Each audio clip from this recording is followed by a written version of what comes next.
your boy Andrew. I was recently tapped this last fall to be the head costume designer for a play called The 39 Steps, based on an Alfred Hitchcock movie of the same name. It's a spy thriller featuring 4 actors in the play, so you think it would be an easy one to work on. But these 4 actors play about 24 different characters, so there's lots of quick changes involved, mainly for 2 of the characters. Unfortunately, a lot of these quick changes are simply changing hats. For instance, they wear a hat as a character, do a bit, jump behind a set piece, put on a different hat, pop back up, do another bit. It was meant to be funny. But in this thriller, the lead, who fortunately only had 1 costume, dragged his ingenue through the moors of Scotland, where they encounter lots of Scottish characters like a crofter, his wife, various bagpipers, you know. So I had to make a traditional Highland dress featuring, if you're not aware, a kilt, a tan, which is like a beret made out of plaid, and a tartan sash. And I did it with Velcro, so it would be easy on, easy off. Something you can't find at a thrift store, or would be very difficult to find, so I made it personally. And this video is going to show you exactly what I did. So get ready. This is the Scottish Highland outfit sewing tutorial. As you can see, the design of this kilt is very simple. It's basically a skirt that overlaps in the front. But unlike a normal skirt, I can make it with a straight piece of fabric. Usually I'd have to cut a nice curve and cut out curves for the hips. But because I'm having it pleated at the top here like this, and I'll pull the top in, and the bottom can stay elongated, free, and it will fit rather nicely. Perfect size for me, but the person I'm making it for is at least twice my size. So I went to Hobby Lobby, I bought some fabric. As you can see, I already cut quite a bit of it. They only had 2 1/4 yards of this fabric, so I'm making it as big as I can with what I could buy. I cut it about 30 inches wide because this one was 30. So I got 2 30-inch wide pieces, sewed them together there. I already hemmed them. And the good thing about a kilt versus a regular skirt is a kilt is just a rectangular piece of fabric. To give it the shape, I'm just going to be putting knife pleats at the top, one after the other. It's going to look like those skirts that Catholic schoolgirls would wear with the knife pleats. That'll give it the shape. I don't have to cut a curve on the bottom. That made the hem much easier. I don't have to cut curves for the hips. The pleats will give it the shape it needs. Right, help if I fabric over. Okay, so I've done some measurements. I know how much I need for the waist and how much I can afford to lose, so I just did a quick division to find out how many pleats I could put in. I'm going to need about 1 3/4 to 2 inches for each pleat. So I can put about 20 or so in. I'm going to mark where I want the first one. That's going to be about 1 foot in the front edge. And the depth of each pleat is about 3/4. So I'm going to find out where that is.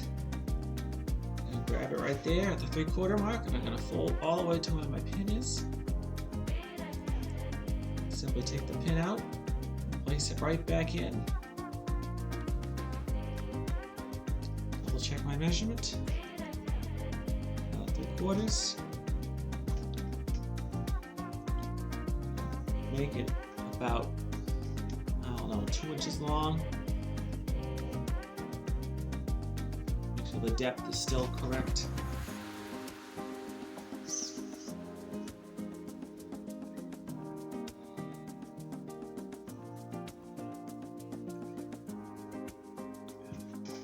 I stabbed myself twice.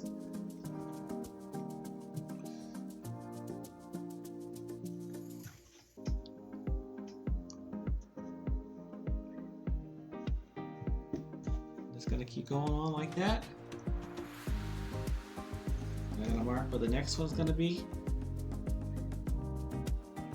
So the next one is going to start 1 inch away, so I'm going to mark that with my pin.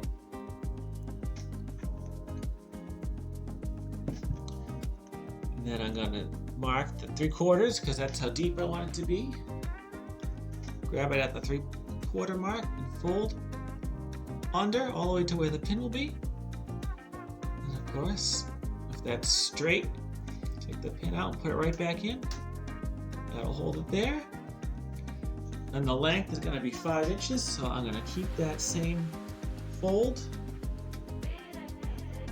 And pin it down 5 more inches, like so.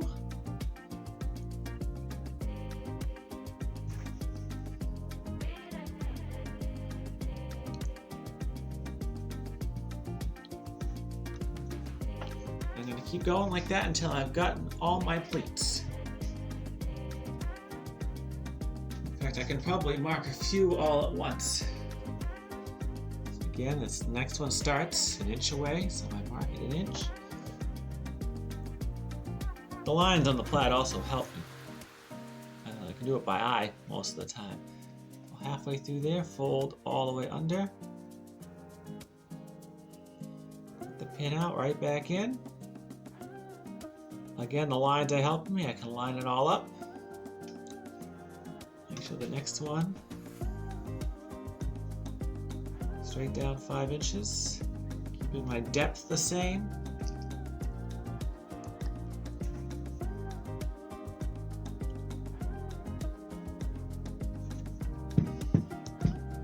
Just keep going like that until I have all my pleats. And then the last one, when I get to the end, is going to go the opposite direction. It'll be like that, and then it'll open up like this. So this was my original kilt. I made one in this larger size here. And like the original, it's going to be secured with Velcro for ease of wear. I got about a foot section. I put the sticky on the left side, so it'll overlap over the right. Stick there, you can just throw it on. I'm probably going to end up taking a few inches off, so it'll be knee length. Right now it's below the knee, but it all depends on the wearer, of course. I haven't had to try it on yet. Then I made this matching hat. I had enough fabric for the hat.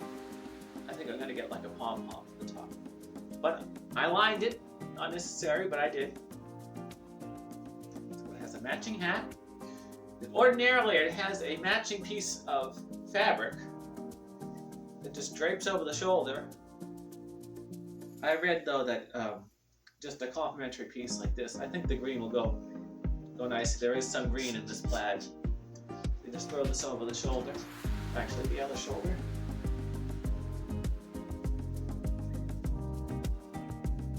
Just gonna wear it like that. It's not gonna fit me too well, but we'll just get an idea. There you go.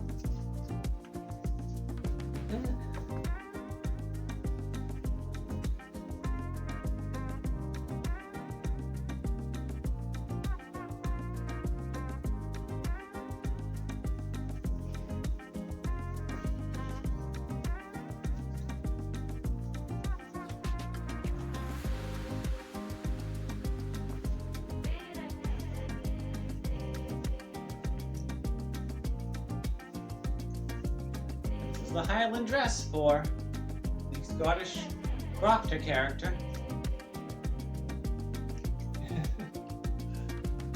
It's gonna be really hilarious on stage. And there you have it. That was the Scottish crofter outfit. Actually, it ended up only being the bagpiper outfit. It was only on stage for about 5 seconds. But as they say in show business, there are no small parts, only small actors. And as such, there are no small costumes either. All costumes are necessary. Anything that's even on stage for a brief second is integral to the scene and can convey so much information. And I had other costumes that I made too, but I was just so busy with this first gig that I really didn't get enough footage to put something together to show you. But as I get better at this, I promise I will have more and more to give. Now, you may also be wondering, How this performance went? Well, I can tell you, opening night went off without a hitch. However, in show business, things can change on a dime, and our leading lady sadly fell ill. She's alive. She's not. She just couldn't perform. We had to close that weekend. They asked me to step in. I could have been the leading lady, but I guess me in a wig was just too much for an Alfred Hitchcock. Although Norman Bates had a wig on in Psycho, I could have done it.